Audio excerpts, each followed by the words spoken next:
ধামাকা এবং পরপর ইন্টারেস্টিং কিছু টুইস্ট ঘিরে আসতে চলেছে গরিব ঘরের রাজপুত্র নাটকের ৩২ নং এপিসোড।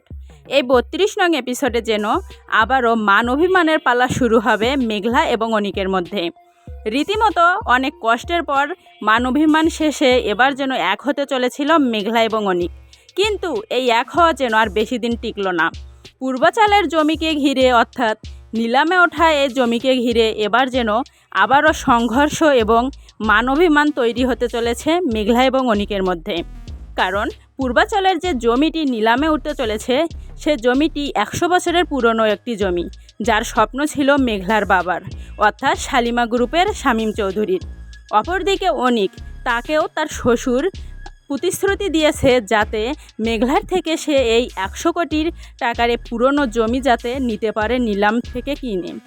কিন্তু নিলামে আমরা 31 নং এপিসোডের লাস্ট পর্বে দেখতে পেয়েছি অনিক যে দাম বলেছে অর্থাৎ যে প্রাইস বলেছে এই জমির, এতে কিছুতেই রাজি হচ্ছে না নিলাম পার্টি, যে কারণে তারা আবার বেশি টাকা দাবি করেছে, যেখানে মেঘলা 500 কোটি টাকা বলে দিয়েছে।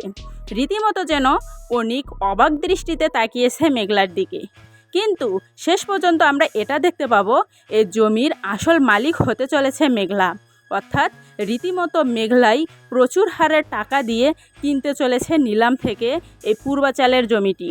কিন্তু মেঘলা যদিও এই জমিটি কিনে ফেলে, অনিক যেন আশা করে থাকবে মেঘলার থেকে এই জমিটি নেওয়ার জন্য, কিন্তু মেঘলা কিছুতেই অনিককে এই পূর্বাচালের জমিটি দেবে না।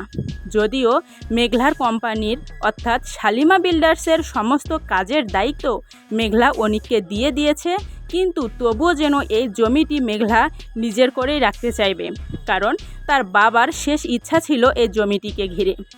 কিন্তু অনিকেও যেন কিছুতেই হার মানবে না মেঘলার কাছে, যে কারণে এই জমিকে ঘিরেই তৈরি হবে এক প্রকারের মান অভিমান, যেখানে মেঘলার সঙ্গে কথা বলতে চাইবে না অনিক।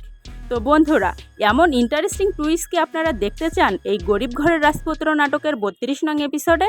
যদি আপনারা এমন টুইস্ট দেখতে চান তাহলে বেশি বেশি লাইক, কমেন্ট এবং শেয়ার করে দর্শকদের মধ্যে ছড়িয়ে দিন এই ভিডিওটি, যাতে করে পরিচালক বাধ্য হয় এমন কিছু গল্প তৈরি করার জন্য।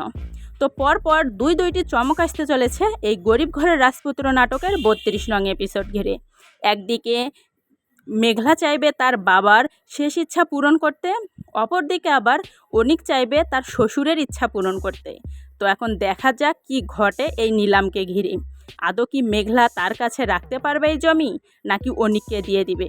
তো বন্ধুরা, কেমন লাগলো ভিডিওটি কমেন্ট বক্সে বলতে ভুলে যাবেন না, এবং পরবর্তীতে আরও নতুন ইন্টারেস্টিং ভিডিওটি দেখতে হলে চ্যানেলটি সাবস্ক্রাইব করে পাশে রেখে দেন।